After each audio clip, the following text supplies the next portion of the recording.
wrestlers, but one that they do is at your weight class. Is that a guy that you're familiar with? Did you wrestle against him last year at all? Yes, he he beat me in the Wyoming duel last year at Wyoming. So I'm really looking forward to this weekend, be able to wrestle him again and get some revenge and get some payback for that. And I was actually gonna wrestle him at Big 12s, but then he got beat by the North Dakota State guy, and so then I ended up wrestling that guy in the finals. But yeah, I'm excited to wrestle this duel just because I've got one more year to kind of wrestle. It's kind of my last first home duel, so it'll be good to go out there and get a good win. Well, have you gone back to that duel from last year against him to look at the film and get an idea of kind of what he utilized against you? Yeah, I went back and looked at it, and it wasn't so much that like he did anything special. It was just,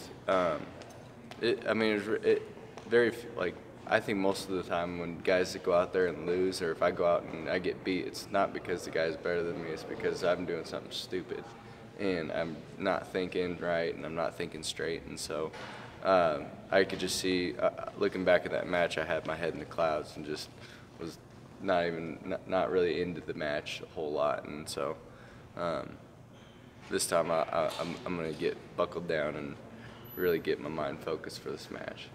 I know during your time here, that's something that you've typically told me, is the fact that most losses are because you did something, not necessarily the other guy. Yeah. I mean, do you feel like it's different this year because this is the last go round? You're married now. I mean, do you feel more mature right now than you maybe did in previous years? I think I'm utilizing this last year because it is my last year. I've got to do things right if I want to finish the way I want to finish, and in order to do that, I got to take certain guys more serious, and I've got to treat every second like it is my last time here, because it is. And so I don't want to go out and wrestle a bad match and be like, dang, I'm gonna be thinking about that for a little while. And so I just kind of want to go out and lately I've just been kind of trying to do things the right way. And so yeah. Coach mentioned how thin you guys have kind of been with some injuries. How have you seen those replacements step up? Oh, they're awesome. I mean, a lot of guys. Andrew Marsden, just a mature guy and wants a spot just as bad as Preston wants a spot. And I mean, he's just it's good to see them both want to come out and compete. And G Feller coming out, and dude's goofy, but he loves to just get after it and compete. And it probably felt good to not have to cut a whole lot of weight for that duel either. And so he was feeling pretty good, and he had nothing to lose, and so he went out and like King Kong and just took care of business, which is awesome.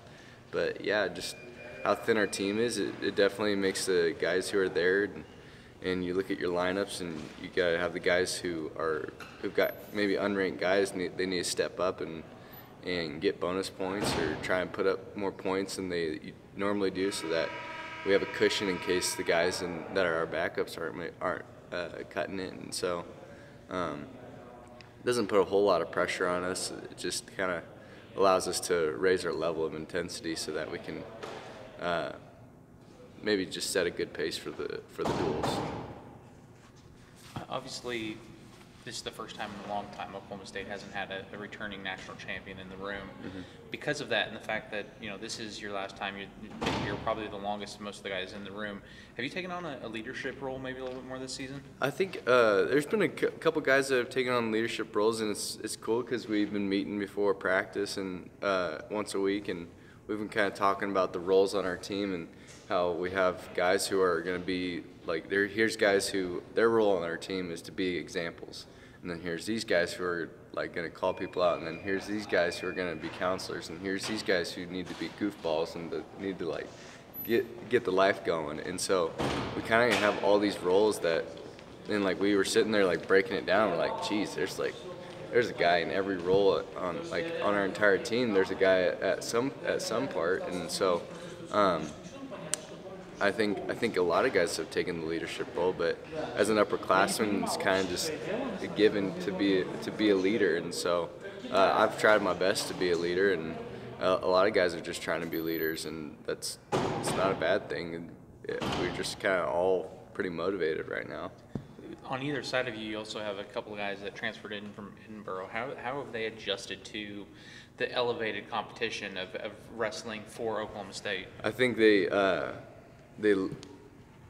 I think they've done a really good job adjusting, and I think that they are, like, the more and more we start practice, they're like, dang, you guys are practicing hard. Like, we've never done some of these things, and I'm like, yeah, dude, get ready. It's like, this is only the start of the season, and so they're kind of adjusting to this climate a little bit more, but they're just kind of taking their hits and rolling with the punches, and they're both pretty young, and so they're still trying to figure it out, and so it's good. And what's great is that we've got a lot of guys at that weight that are helping them transition into this wrestling room too, and so that's always good.